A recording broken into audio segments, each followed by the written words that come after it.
along the way, in the midst of my NLP trainings, the certifications, the frameworks, and the models, I started to ask a different question. Not just how do people change? Why do people do what they do? But who is the I that's changing? Who's underneath the pattern, the story, and the belief? Hi again, I'm Dr. Heidi Heron, and I want to take you behind the scenes to why I created my consciousness workshop, not just as a workshop, but as a lived experience.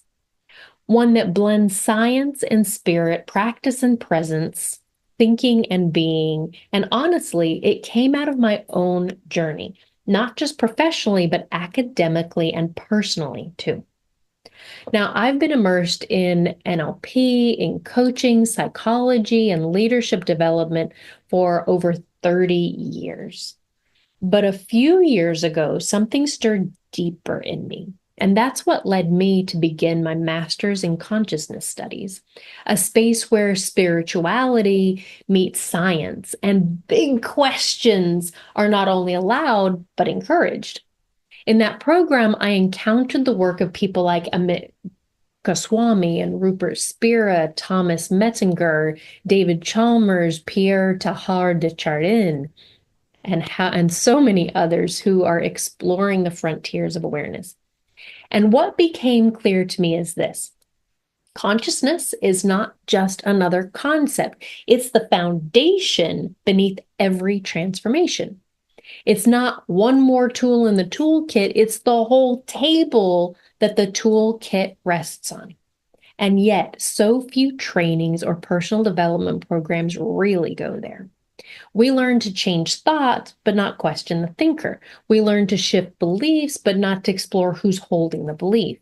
And we aim to be productive, but we rarely ask who's doing the producing and why. So I created this workshop as a way to explore the most important question I've ever asked. Who am I beneath it all? This is the space where quantum physics, neuroscience, spirituality, and NLP coaching collide. And instead of trying to reconcile the differences, we dance in the mystery of their overlap. David Chalmers, who coined the term the hard problem of consciousness, asks, how does subjective experience arise from physical processes? And the more you sit with that question, the more you may realize that you can't think your way into consciousness. You have to feel your way there, live your way there. And in this workshop, we're not just learning about consciousness, we're practicing it, returning to it, aligning with it. Because here's what I know now. No amount of mindset work can override a nervous system stuck in survival.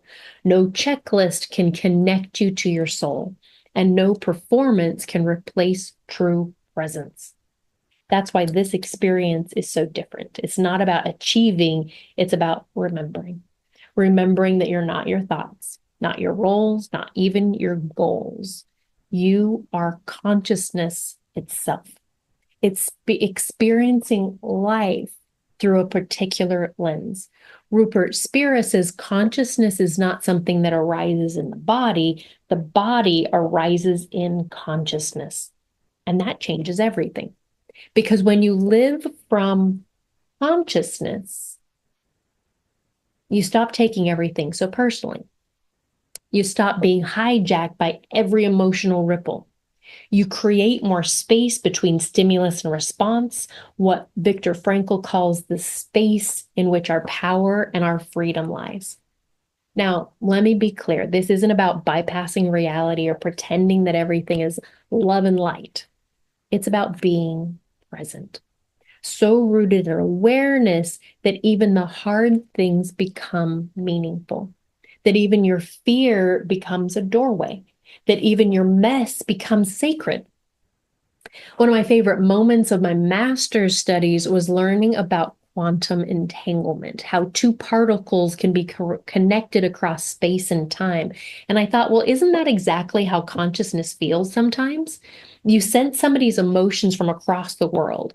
You think of a person, then they text. You pause long enough to feel the pulse of the universe move through you like a breath. We're not separate. We never have been.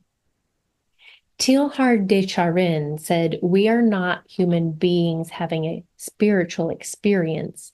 We are spiritual beings having a human experience."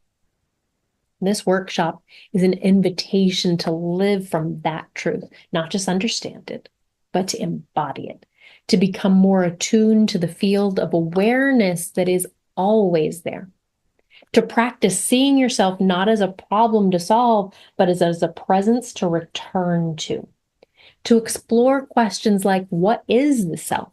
What does it mean to be whole?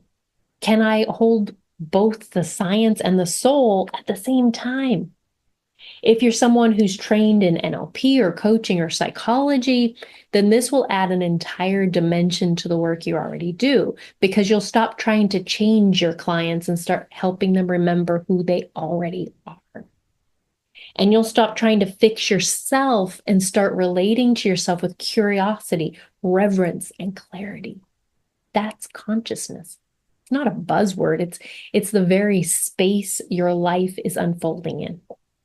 So if you felt that pull lately, that little tug from something deeper, if you found yourself questioning things you used to be certain about, if you're ready to feel more aligned, more alive, and more connected to the truth of who you are, then I created this for you. Consciousness is not a formula, it's a field. It's a remembering, it's a space to come back to yourself again and again and again. And I appreciate you letting me share the heart behind this with you. Thank you for being curious, conscious, and open enough to explore what else might be possible. Because when we live from consciousness, we stop surviving life and start creating it. Now, depending on when you're watching this, I may have my 2-day consciousness workshop coming up. The link is in the comments below. And if it's not coming up soon, send me an email and let's open up some possibilities. And I'll meet you there.